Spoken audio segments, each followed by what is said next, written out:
ایران اسرائیل کے درمیان خوفناک جنگ چھڑ چکی ہے۔ ناظرین، ایران اور اسرائیل کے درمیان وہ لمحہ آ چکا ہے جسے دنیا کئی سالوں سے ایک خطرناک موڑ کہہ کر وارن کرتی آئی ہے۔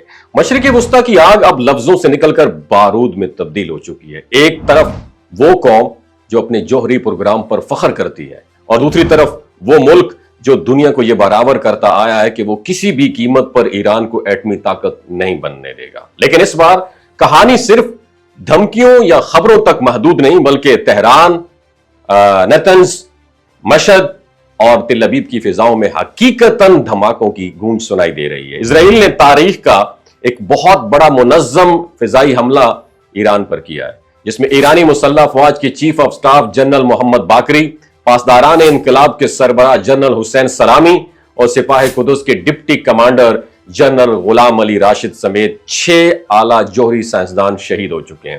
حملوں کا مرکز نہ صرف ایران کے فوجی ہیڈ کوارٹرز تھے، بلکہ جوہری تنصیبات جیسے کہ نیتنز نیوکلیئر فیکلٹی بھی اس کا ٹارگٹ تھا۔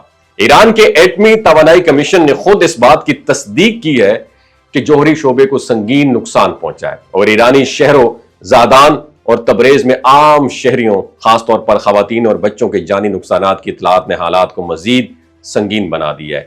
قم اور مشہد میں ہزاروں افراد سڑکوں پر نکل آئے اور قم کی مشہور مسجد پر سرخ پرچم لہرا دیا، اور یہ پرچم روایتی طور پر ریونج، انتقام کی علامت سمجھا جاتا ہے، جو ایران کے عوامی جذبات کو واضح کرتا ہے۔ اسرائیلی فوج نے یہ کلیم کیا ہے کہ یہ حملہ 5 مراحل پر مشتمل تھا، جس میں 200 سے زائد لڑاکا طیاروں نے حصہ لیا۔ ایران کے زمینی دفاعی نظام کو بشمول درجنوں ریڈارز اور میزائل لانچرز مکمل طور پر تباہ کر دیا گیا، اور اسرائیلی میڈیا کے مطابق اس آپریشن میں اسرائیلی خفیہ ایجنسی موساد نے بہت امپورٹنٹ رول پلے کیا اور ایران کے اندر خفیہ ڈرون بیسز کے ذریعے دھماکہ خیز مواد سے بھرے ڈرونز کو عین وقت پر ٹارگٹ پر روانہ کر دیا۔ اور حیران کن انکشاف یہ ہے کہ اسرائیل نے ایران کے دل میں ایک خفیہ ڈرون اڈا قائم کر رکھا تھا، جس سے کئی اہم فوجی اور جوہری اہداف کو نشانہ بنایا گیا۔ اسرائیلی میڈیا کے مطابق جنگ کا اندازہ ہے کہ یہ کم از کم 2 ہفتے تک جاری رہ سکتی ہے، اور اسرائیل نے یہ بھی کلیم کیا ہے کہ ایران کی طرف سے لانچ کیے گئے تمام ڈرونز اور میزائل کو فضا میں ہی مار گرایا گیا، اور ایران کی جانب سے اس حملے کا فوری اور زوردار جواب بھی دیا گیا۔ ایرانی فوج نے 100 سے زائد خودکش ڈرونز اسرائیل کی طرف بھیجے، جنہیں اسرائیلی فوج نے تصدیق کے ساتھ براہ راست خطرہ قرار دے دیا، اور ایران کی جانب سے واضح پیغام دیا گیا اگر کوئی ہمارے ملک، ہمارے ڈرون یا ہمارے میزائل کو روکنے کی کوشش کرے گا، اسے جنگی اقدام، ایکٹ آف وار سمجھا جائے گا۔ اور اس حملے کے اثرات صرف ایران اور اسرائیل تک محدود نہیں رہے۔ اردن، عراق اور دیگر خلیجی ممالک نے اپنی فضائی حدود بند کر دی، کئی ممالک نے ایران جانے والی پروازیں منسوخ کر دیں اور شہریوں کو گھروں میں رہنے کی ہدایات جاری کر دی گئی۔ سعودی عرب اور خلیجی ممالک کی جانب سے بھی الرٹ جاری کر دیا گیا کہ کوئی بھی غیر متوقع صورتحال سامنے آتی ہے تو وہ چوکنا رہیں، اور اسرائیلی وزیر اعظم نیتن یاہو نے یہ دعویٰ کیا ہے کہ ان کی جنگ ایرانی حکومت سے ہے، ایرانی عوام سے نہیں ہے، مگر زمینی حقائق اس کے برعکس کہانی سنا رہے ہیں۔ ایران کی فوجی قیادت کا کہنا ہے کہ اسرائیل کو اب بیلسٹک میزائلوں کا سامنا کرنا پڑے گا، اور جو کچھ ایران کی خود مختاری کو جو کچھ چیلنج کرتا ہے اس کا جواب ہر قیمت پر دیا جائے گا۔ امریکی رد عمل بھی سامنے آیا ہے۔ صدر ٹرمپ نے یہ دعویٰ کیا کہ انہیں اس حملے کی پہلے سے انفارمیشن تھی اور وہ ایران کے رد عمل کا انتظار کر رہے ہیں۔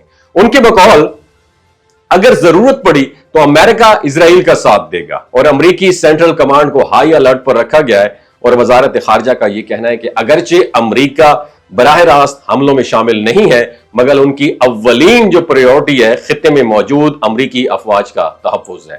صورتحال اس نہج پر پہنچ چکی ہے جہاں مذاکرات، سفارتکاری اور امن کے راستے بظاہر بند ہوتے نظر آ رہے ہیں۔ سوال یہ نہیں ہے کہ یہ جنگ کب شروع ہوئی، بلکہ یہ ہے کہ کہاں جا کر رکے گی۔ کیا ایران واقعی جوہری ہتھیار بنانے کے قریب ہے؟ کیا اسرائیل اپنے دفاع کے نام پر پورے خطے کو جنگ میں دھکیل رہا ہے؟ اور سب سے اہم، عام عوام جو ان بموں اور ڈرونز کی زد میں ہیں، ان کے لیے امن کا کوئی امکان باقی بچا ہے یا نہیں؟ نیچے کامنٹ سیکشن میں اپنا جواب ضرور دیجیے گا۔ پاکستان زندہ باد، ایران زندہ باد، اسلام زندہ باد۔ یہ جو گلگت بلتستان کے لوگ ہوتے ہیں نا، ان کی ایوریج عمر 90 سال سے بھی زیادہ ہوتی ہے۔ You know why? کیونکہ یہ لوگ شیلاجیت استعمال کرتے ہیں۔ شیلاجیت کے اندر 85 منرلز ہوتے ہیں اگر آپ چیزوں کو جلدی بھول جاتے ہیں، مردانہ کمزوری محسوس کرتے ہیں، اولاد جیسی نعمت سے محروم ہیں، اور آپ سپرم کاؤنٹ آپ کے کم ہیں، ٹیسٹوسٹیرون ہارمون امبیلنس ہے، آپ سدا بہار جوان نظر آنا چاہتے ہیں، خون کی کمی کو دور کرنا چاہتے ہیں، ہڈیوں جوڑوں کے دردوں سے نجات حاصل کرنا چاہتے ہیں، موٹاپا کم کرنا چاہتے ہیں، تو ڈاکٹر اسد محمود کی پیور اینڈ نیچرل شیلاجیت ضرور استعمال کریں۔ ایک بات آپ نے دماغ کی کھڑکیوں کو کھول کے آپ نے سننی ہے، ہمیشہ آرگینک اور قدرتی چیزوں کا استعمال کریں، کیمیکل والے فوڈ سپلیمنٹ خدا رہا استعمال نہیں کرنے۔ اگر آپ ڈاکٹر اسد محمود کی پیور اینڈ نیچرل شیلاجیت کو آرڈر کرنا چاہتے ہیں، نیچے دیے گئے نمبر پر واٹس ایپ کریں۔ 3 باتوں کا خیال رکھنا ہے: ہائی بلڈ پریشر میں مبتلا افراد، خواتین جو پریگننٹ ہیں، اور 15 سے 20 سال کی جو نوجوان نسل ہے جو غیر شادی شدہ ہیں، اپنے سیکشول پاور کو بوسٹ کرنے کے لیے استعمال کرنا چاہتے ہیں، تو ڈاکٹر کے ایڈوائس کے بغیر استعمال نہ کریں۔ باقی سارے لوگ بے دھڑک گرمی اور سردیوں میں استعمال کر سکتے ہیں۔ اپنا بہت خیال رکھیے گا۔ اللہ حافظ۔